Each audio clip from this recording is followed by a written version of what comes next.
ఉద్యోగులకి పెన్షనర్స్కి 2026 డిఏ రద్దుపై ఒక important update మనకి ఇప్పుడే రావడం జరిగింది ఫ్రెండ్స్.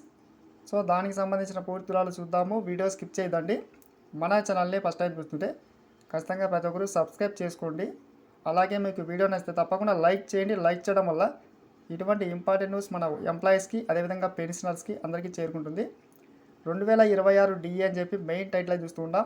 సో ముఖ్యంగా 2026 డిఏ రద్దు చేసి ఎక్కువ పెంపు చేసి మనకి డిఏ ఇవ్వాలి అని చెప్పి మనకి కోరుకోవడమే జరిగింది. ఇక్కడ చూస్తున్నాం. ఫిబ్రవరి 2026 నాటికి అధికారిక వెబ్సైట్ అయితే పనిచేస్తుంది ఫ్రెండ్స్. మై గవర్నమెంట్ పోర్టల్లో ప్రశ్నలు కూడా అందుబాటులో అయితే ఉంది. మార్చి 16, 2026 వరకు సూచనలు పంపే అవకాశం అయితే ఉంది ఫ్రెండ్స్.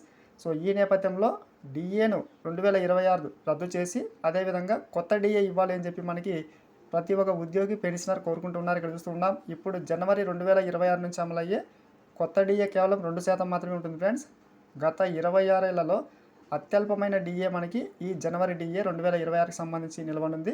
ఈ నేపథ్యంలో డిఏ పెంపు చేయాలని చెప్పి మనం కోరుకుంటూ ఉన్నారు. ముఖ్యంగా ఉద్యోగులకి పెన్షనర్స్కి డిఏ ఎంతో ముఖ్యం ఫ్రెండ్స్. ఎందుకంటే జీతం, బకాయిలు, పెన్షన్ అన్నింటిపైన డిఏ ప్రభావం అయితే ఉంటుంది కాబట్టి డిఏ పెంపు చేయాలని చెప్పి ముఖ్యంగా కోరుకుంటూ ఉన్నారు. అయితే ప్రభుత్వం అయితే డిఏ పెంపు ఖచ్చితంగా చేస్తామని చెప్పి డిఏ పెంపులు కొనసాగిస్తామని చెప్పి చెప్పడమే జరిగింది. ఇటువంటి న్యూస్ కోసం సబ్స్క్రైబ్ చేసుకోండి. Thanks for watching.